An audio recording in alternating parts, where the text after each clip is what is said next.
Hello football coaches and football players, my name is Football Coach Allen and today I'm going to give you some fantastic receiver football drills that you can run in your next tryout to see who the best receiver will be for your football team. Let's get down to the clipboard and let's check out these drills. I almost said plays. Anyways, let's check these out.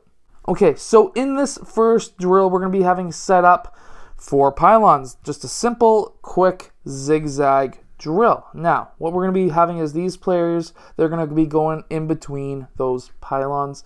If you want, you can have them touch the pylons because that way that you can see them get low and explode off of their toes. And then from there, in this area, you want to have the ball passed to them. Now, if you are a coach and you're not a very good passer, you might want to get your quarterback or the person you think is going to be your quarterback passing the football. Or you can just get a line of players to see which player would be best as your quarterback.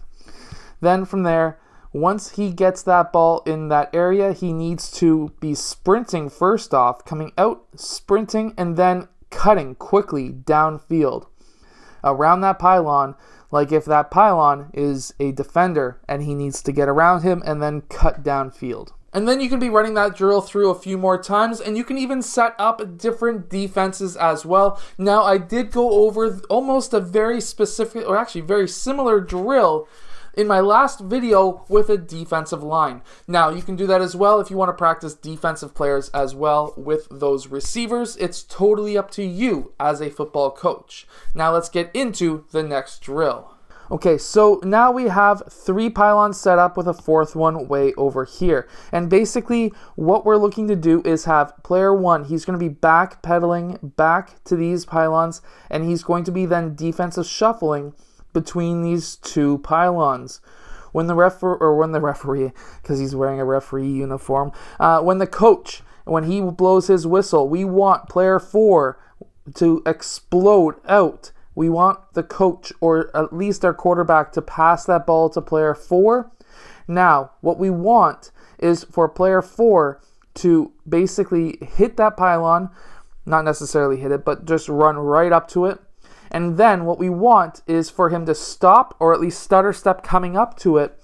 And then we want him to spin, because now we're going to teach the spin move and also see how he's able to spin away from that pylon and then continue running downfield until whatever the specific point is downfield. And then at this point, he's going to then run back, pass the football back to your quarterback or to your coach, and then he'll go back in the back of that line. Now, I would definitely say set up a couple of extra footballs because you want to be able to run this drill multiple times consistently over and over and over again.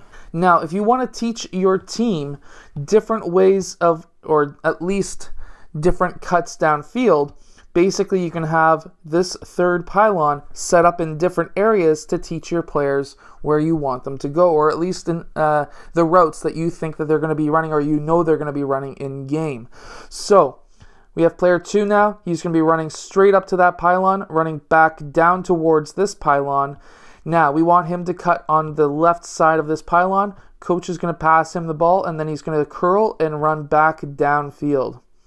Very simple cut. We can do different cuts, so we can have the pylon up here. We can have the pylon curling out, so we can have a pylon so that the player's curling out just like so. But every time he gets to this pylon, we want the ball, or we want that player to spin off or curl around that pylon. Maybe sidestep and then back down the field, whatever it may be.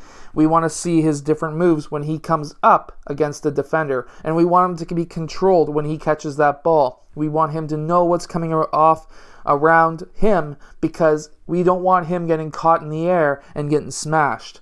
So by teaching a player, knowing what's around him so that when he lands, he's able to then sidestep or spin off of a player who's about to kill him, it's a really good skill to have and a really good skill to teach. Now, even though this is tryouts and you want to see what your wide receivers are able to do when it comes to cardio, when it comes to strength, when it comes to receiving, it's still good to still teach out different skills because in case they do make the team and they didn't necessarily know that skill before. Now they know the skills that you're going to be requiring when you're coaching the team. I'll see you guys again in our next video, which is coming up next week.